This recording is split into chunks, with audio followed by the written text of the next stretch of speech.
Bonsoir à tous, merci de nous rejoindre sur Polynésie la première. Dimanche 28 août, voici les titres que nous allons développer dans cette édition. Nouvelle opération coup de poing de la gendarmerie à Tahiti. 620 véhicules ont été contrôlés. Le nombre d'infractions reste élevé et concerne principalement les comportements liés à l'alcool. La commune de Punauia dit non au projet Ocean Park du groupe City, en tout cas sous cette forme. Le promoteur Teiva Rafin se dit surpris. La mairie semblait soutenir la construction de ces quelques 400 logements. Le coût de la vie bien supérieur à Tahiti qu'en France. Nous avons comparé les mêmes produits dans les mêmes enseignes. Il coûte 53% de plus aux Polynésiens. Cette différence est-elle justifiée? Nous en parlerons avec l'ancien vice-président et ministre des Finances, Nui Haulore, désormais représentant à Here Polynesia, et notre invité. Il nous livrera son analyse économique mais aussi politique. Dans notre rubrique Fénois d'avant, vous verrez combien l'histoire se répète. En 2006, c'est Oscar Temaru qui était au pouvoir et le Tahuera dans l'opposition. Face à l'inflation, le parti Orange critiquait vivement la majorité. Damien Troquenet, vainqueur du 25 km du raid Vitel Tahiti. Les coureurs, les marcheurs et les chiens aussi ont apprécié cette 16e édition dans la magnifique vallée de la Papenhou. 20 personnes ont trouvé la mort sur nos routes depuis le début de l'année. 14 d'entre elles circulaient en 2 roues. La gendarmerie poursuit ses opérations coup de poing pour tenter de faire fléchir les chiffres. Hier soir, à Punauia, Fa'a et Aroué, les forces de sécurité intérieure ont relevé 78 infractions. Reportage Mélissa Chong et Jérôme Lee. Tu dois avoir la vraie carte grise avec ce numéro-là d'immatriculation. Maintenant, il y a un souci sur le numéro de série. Il faut que tu voies avec la direction des transports terrestres. Carte grise, permis et assurance sont scrutés à la loupe. À Fa'a, les 2 roues sont dans le collimateur des gendarmes. Une opération de contrôle nécessaire selon les usagers de la route.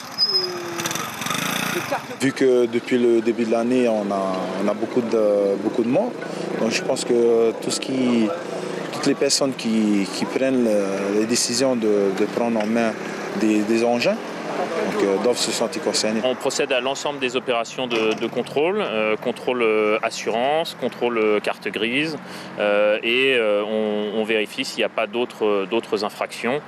Ça peut être de l'alcoolémie, ça peut être des stupéfiants.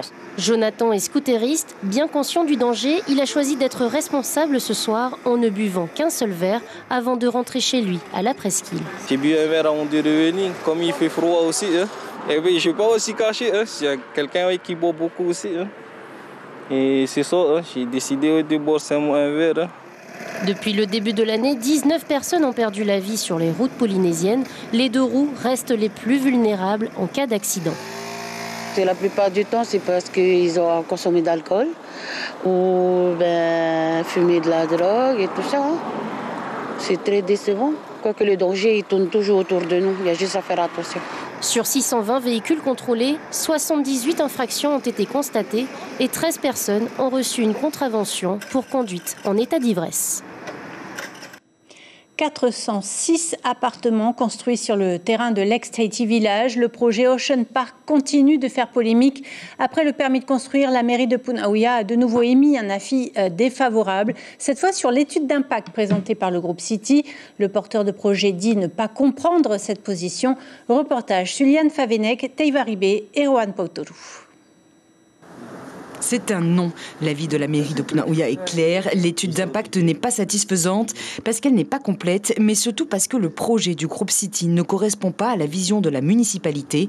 La copie est donc à revoir. Tout le monde était unanime, sauf bien naturellement le porteur du projet. Comment on fait maintenant? Je me suis exprimé déjà très largement, donc je me suis dit, les portes de la commune sont ouvertes pour discuter avec le promoteur, mais dans le sens de notre vision, mais aussi de la vision de la population. Il est hors de question de gouverner contre le peuple, j'ai l'habitude de dire, donc d'aller à l'encontre. On n'a aucune chance que cela réussisse. Mais en tout cas, la commune sera contre ce projet, compte tenu de l'impact, des impacts qu'il peut y avoir sur cette zone. Le maire a donc choisi de suivre la voie du peuple. En avril dernier, des centaines de manifestants ont marché contre ce projet ambitieux. Une enquête publique a aussi été menée. Le résultat est sans appel, un rejet massif. Alors, cette nouvelle décision de la mairie rassure les riverains. Nous ne voulons pas de ce projet City ici. Déjà en jour d'école, on va dire c'est un peu la pagaille dans notre quartier. Et là, dire oui à un projet d'une telle envergure en sachant que ce sera quand même 3 ans de travaux. On a quand même eu quelques doutes concernant notre mairie et là ils prouvent que on peut leur faire confiance. C'est une bonne chose que la mairie nous annonce des nouvelles comme ça, où il y a eu un avis défavorable sur le projet Ocean Park. Ici on n'a plus beaucoup de terrain. Côté mer, je ne pense pas que mes enfants ils vont vouloir grandir avec un immeuble juste à côté, quoi. De son côté, Teiva Rafin, le porteur de projet, se dit surpris par la position du Tavana, une position qui, selon lui, a bien changé.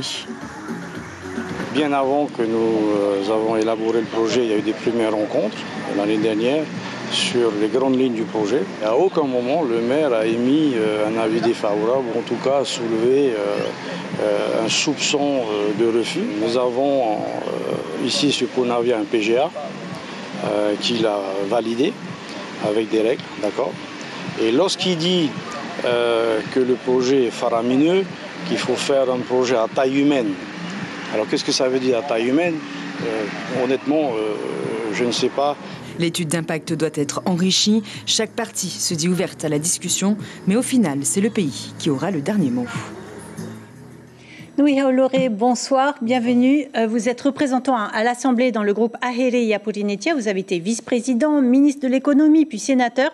Vous avez également soutenu en 2020 le maire de Punauia, Simplicio Lissan.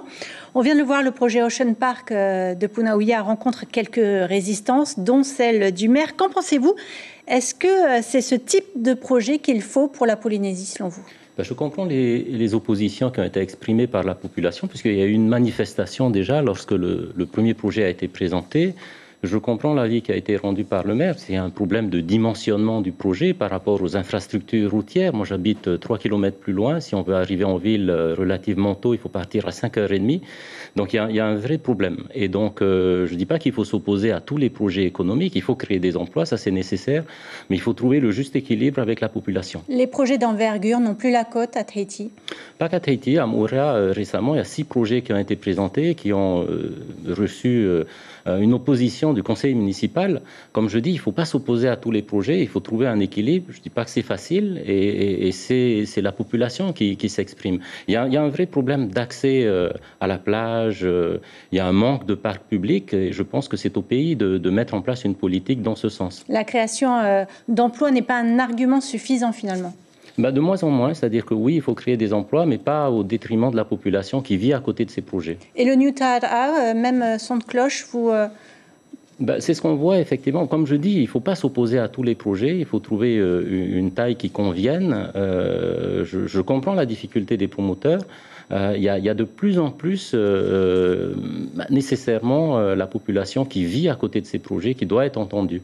Merci pour ces premières réponses. Vous restez avec nous. Notez que demain matin, Teiva Rafin, le promoteur du groupe City, sera à l'invité café d'Ibrahim Ahmedazi un peu après 7h. Il sera question des projets immobiliers donc de Punauia, Moorea et Aroué refusés par leurs communes respectives. Autre sujet qui fâche et qui touche toute la population, l'augmentation du coût de la vie. En dehors même de l'inflation, pourquoi les produits sont-ils plus chers en Polynésie que dans l'Hexagone? Lucille Guichet l'a constaté elle-même en achetant des produits identiques à Paris et à Tahiti. Un panier moyen coûte 53% de plus aux Polynésiens. Voyez ce reportage, les images sont signées David Chang et Mirko Vanfo. La même enseigne à Paris et à Tahiti et le même panier de 10 produits de consommation courante. Des grandes marques et des marques distributeurs. Bilan à la caisse, le même panier coûte 53% de plus à Tahiti. Même les PPN dont les marges sont réglementées en Polynésie restent plus chères. L'équivalent de 156 francs dans l'Hexagone pour ce paquet de spaghettis, vendu 192 francs en PPN à Tahiti. Au départ du port de Marseille, ces biscuits pour le goûter coûtent 199 francs. À cela s'ajoute le prix du transport, les différentes taxes, les marges des importateurs, des grossistes et des distributeurs. Prix public en rayon, 355 francs à Tahiti, 44% plus cher. Le produit libre n'a pas de marge encadrée. C'est donc au consommateur, par le biais de la concurrence, de voir où ces produits à marge non encadrée, à prix libre, sont les moins chers. Sur une île, les volumes sont plus petits, donc reviennent plus cher. Et le marché est dominé par un petit nombre d'entreprises. Il n'y a pas une multiplicité de vendeurs, mais ça, on n'y arrivera jamais. De toute façon, c'est intrinsèque à l'économie. Vous ne pouvez pas imaginer 30 concessionnaires automobiles ou 15 enseignes différentes de supermarchés. Ce n'est pas possible. Donc l'idée, c'est de faire en sorte que les oligopoleurs, donc les entreprises qui interviennent sur ces marchés relativement étroits, soient quand même incitées à se faire concurrence. Et on voit que quand on le fait, quand ça fonctionne, par exemple dans la téléphonie, on arrive à des baisses de prix qui sont sensibles par rapport à celles qu'on pouvait connaître il y a 10 ans, 15 ans. Et pourtant, le niveau de vie en Polynésie est beaucoup plus bas. Le SMIC est de 159 092 francs. Dans l'Hexagone, c'est l'équivalent de 200 218 francs, soit 41 126 francs de plus précisément. Oui, Holloré, on vient de le voir, le coût de la vie est bien plus important ici qu'en France. Une telle disparité alors que notre SMIC est inférieur à celui de l'Hexagone. Alors, faut-il tolérer cela ? Non, parce que c'est un sujet qui revient régulièrement. C'est vrai qu'il y a l'éloignement, c'est vrai qu'il y a la petitesse des marchés économiques, mais il faut effectivement encadrer un certain nombre de marges. On le voit dans un certain nombre de domaines, les prix ont flambé récemment. La fiscalité n'est pas la même également. La fiscalité n'est pas la même. Nous, ce qu'on dit, c'est que l'inflation que l'on constate aujourd'hui, elle est mondiale. Donc on importe beaucoup de produits de l'extérieur, donc ça nous touche aussi. Par contre, notre gouvernement a choisi, dans cette période difficile pour les ménages, de mettre en place de nouvelles taxes sur le transport, sur l'électricité, la taxe sociale qui touche tous les produits, et nous pensons que c'était une mauvaise décision. C'est ce que nous avons dit à l'Assemblée lorsque cette décision a été prise. Cela va permettre tout de même de rééquilibrer les comptes sociaux à la fin de l'année avec la reprise de l'emploi. C'est plutôt positif. Je pense que le gouvernement s'est trompé de direction depuis 2 ans. On a effectivement une inflation très forte. Le seul moyen de rendre du pouvoir d'achat aux ménages, c'est de diminuer les impôts. C'est ce que nous proposons. Mais diminuer l'impôt, ça veut dire aussi que la puissance publique accepte de réduire les dépenses. Les dépenses à l'Assemblée, les dépenses des élus, les dépenses inutiles, les dépenses de bureaucratie. C'est un vrai travail qu'il faut mettre en place si on veut arriver à maîtriser les prix en Polynésie. Un mot sur le SMIC, il doit normalement être réévalué et augmenter mécaniquement en fonction de l'inflation. On atteint, je crois, 7% d'inflation. Pourquoi ce silence aussi bien du côté des syndicats, du pays ou du patronat ? Non, il y a eu un sujet il y a quelques mois sur... Ça a augmenté au mois de mai ? Qui a augmenté, effectivement. Est-ce que ça ne devrait pas encore augmenter ? Il faut qu'il y ait un rattrapage. Le problème, c'est que si le SMIC augmente mécaniquement, l'inflation va poursuivre. Donc, nous disons que le seul moyen de sortir de cette spirale de l'inflation, c'est de réduire massivement les impôts. Comme nous l'avons dit à l'Assemblée, le fait que les prix augmentent conduit à une augmentation des recettes fiscales. Et donc, il ne fallait pas ajouter de nouveaux impôts dans cette période difficile. Ce sont des sujets que vous avez défendus lors des législatives. La population paraît résiliente, voire conciliante, mais mine de rien, 3 députés du Tavini viennent d'être élus. C'est un signe fort. Quelle est votre analyse politique de la situation ? Il y a surtout eu au deuxième tour un vote contre le Tapura qui s'est exprimé, parce que le Tavini au premier tour... Un vote sanction, selon vous ? Un vote sanction, oui. C'est vrai que le Tavini au premier tour n'était pas en capacité de gagner. Et il y a eu beaucoup de voix qui se sont positionnées pour le Tavini, mais pas pour l'indépendance, plutôt contre le Tapura. Et nous, on a fait une campagne où on a préconisé de changer radicalement la politique en Polynésie, de limiter les mandats, de déconcentrer le pouvoir, de dépolitiser les aides. On n'a pas été entendu par la population. On a des élections importantes qui arrivent dans quelques mois et nous sommes en campagne. Le sénateur Teva Rohfritsch qui appelle le gouvernement à prendre des mesures fortes et courageuses, cela vous étonne ?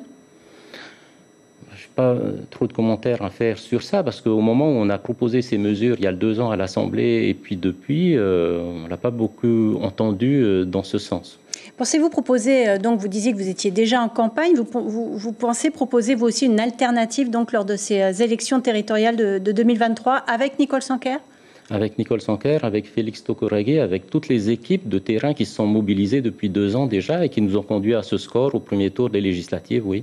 Avec le Amouit Heira Otenun Amaohi également, est-ce que vous pourriez composer une liste commune ?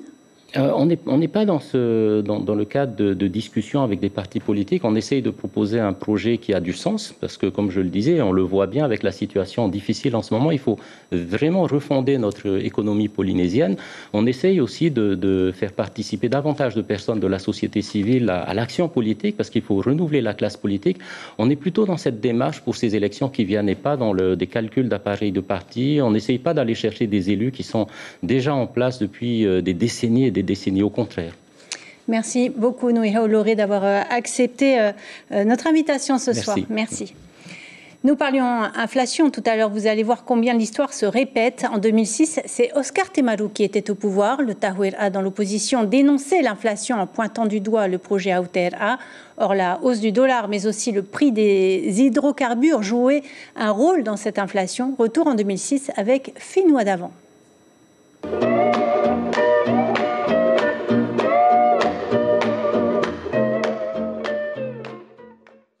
Aujourd'hui, la baguette de pain coûte 47 francs et la boîte de pâté à mort 200 francs. Plus 2,3%, le consommateur n'avait pas connu une telle inflation depuis 12 ans. 2005 confirme la tendance de 2004 sur l'alimentaire. Pour le Tahuera, ces chiffres reflètent une inquiétude des entreprises face au projet Aotearoa et aux taxes à venir. Les augmentations de 6 000 francs par salarié, y compris les plus gros salaires, l'augmentation de certaines cotisations patronales a fait craindre aux entreprises peut-être qu'elles subiraient des augmentations de coûts. On peut aussi citer par exemple les perspectives d'augmentation des impôts. Les prix de l'alimentation locale augmentent, mais pas autant que l'alimentation importée. Exemple, les cuisses de poulet congelées, produits de consommation courante, plus 21% en 2005. Probablement une conséquence de l'augmentation du dollar. L'année 2005, c'était plutôt une année de renchérissement du dollar, enfin d'amélioration du taux de change pour le dollar et donc un petit peu de détérioration pour nous. Et donc on a manifestement une composante d'inflation importée, probablement au niveau de l'alimentaire. Autre augmentation, les services et notamment les transports. Qui dit transport dit consommation d'énergie et de carburant. Vraisemblablement, là, on retrouve l'effet des augmentations de prix sur les hydrocarbures, auxquels on ne peut pas faire grand-chose. Finalement, on est quand même soumis aux marchés internationaux. Inflation conséquente à des facteurs extérieurs ou à une anticipation des entreprises. Il faudra attendre les chiffres de 2006 pour avoir des réponses. Pour le moment, le ministère de l'économie ne souhaite pas s'exprimer sur la question. Et aujourd'hui, les consommateurs se tournent plus que jamais vers les produits locaux. La Chambre de l'agriculture et la commune de Pirée ont lancé à leur tour un marché du terroir. Les artisans et les producteurs se sont regroupés sur le site communal de Auraitiniho. Un rendez-vous désormais programmé tous les derniers samedis de chaque mois. Le marché a joué les prolongations ce dimanche. Nicolas Suire a recueilli les impressions des vendeuses sur place. C'est rare quand même que je passe dans les stands d'artisanat. Mais en tout cas, celui-là, je pense que ça vaut le coup pour le prix que c'est. Les bananes, on les fait à 300, les citrons à 500, les autres fruits à 500. Et tout le reste, les produits locaux, on les fait à 500. Et les gens achètent? Oui. Oui, les gens, ils viennent, ils regardent, s'ils ont le choix, ils ramassent. Ils ne viennent pas juste pour regarder. Nous, les artisans, je parle de l'artisan et même des horticultures, les femmes aussi, on cherche des endroits pour que nous puissions vendre nos produits, pour nous aider dans notre famille. Cette course en pleine nature à présent, la 16e édition du raid Vitel a démarré à 8h ce matin. Organisée par l'association Courir en Polynésie, la compétition s'étendait sur maximum 25 km. L'occasion aussi pour les familles de se balader avec leurs chiens sur un parcours de 8 km. Reportage Mélissa Chong, Nicolas Suire et Sandroli. C'est parti pour une course de 25 km en pleine nature. En individuel ou par deux, les athlètes s'engouffrent dans la vallée de la Papenho. Le passage des gués ralentit certains. 1h55, c'est le temps qu'aura pris Damien Trocnet pour franchir en premier la ligne d'arrivée, suivi de Teiva Izal qui marque la seconde place en 2h03. Troisième montée, je me suis retrouvé tout seul devant. Après, j'ai essayé de maintenir mon rythme. Voilà. Après, sur la descente, j'ai essayé d'accélérer à part dans les gués J'ai fait 2-3 glissades là, une petite bignade. C'est vrai que devant ça a été costaud avec Damien Trocné. Comme en plus c'était aujourd'hui, je pense que toutes les courses qu'il fait, derrière il les remporte. Et puis non, félicitations à lui. Félicitations aussi à tous ceux qui ont participé aujourd'hui. Le Red Vitel, ce n'est pas qu'une course, c'est aussi une balade en famille qui s'étend sur 8 km. Ici, nul besoin de courir, on apprécie le paysage. Encore faut-il aller au même rythme pour contenter tout le monde. Attends, c'est les grands qui sont fatigués? Oui, c'est les grands qui sont fatigués. Moi, on veut bien continuer. Avec notre groupe d'amis, on a l'habitude de faire des randonnées et aujourd'hui, pouvoir reprendre librement ce genre d'activité, ça fait vraiment du bien. Au cœur, surtout à nos familles également, puisqu'on a nos enfants qui nous accompagnent. Certains ont préféré troquer le porte-bébé pour la laisse et c'est leur meilleur ami à 4 pattes qui donne le ton.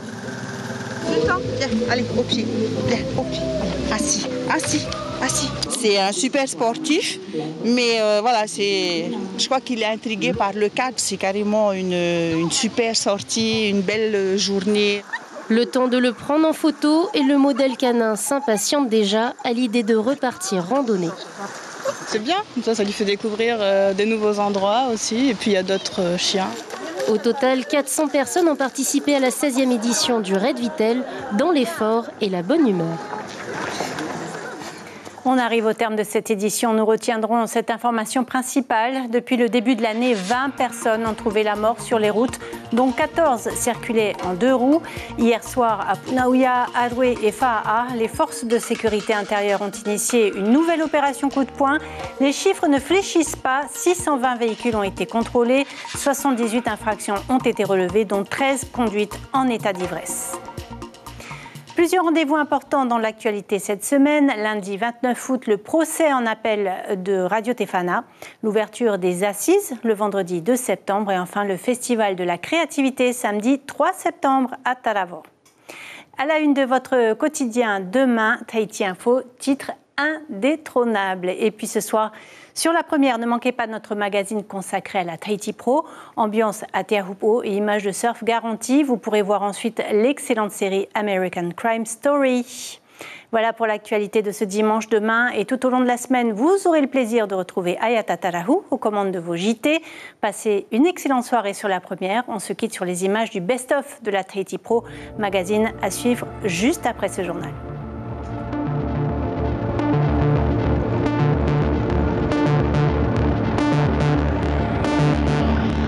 Journey that begins where everything ends.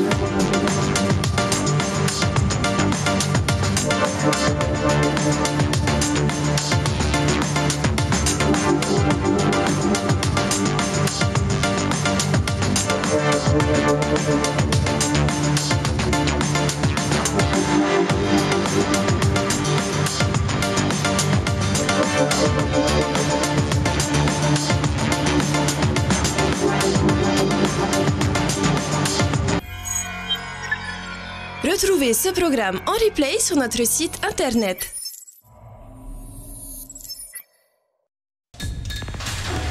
L'information en continu sur Polynésie la première, internet et réseaux sociaux.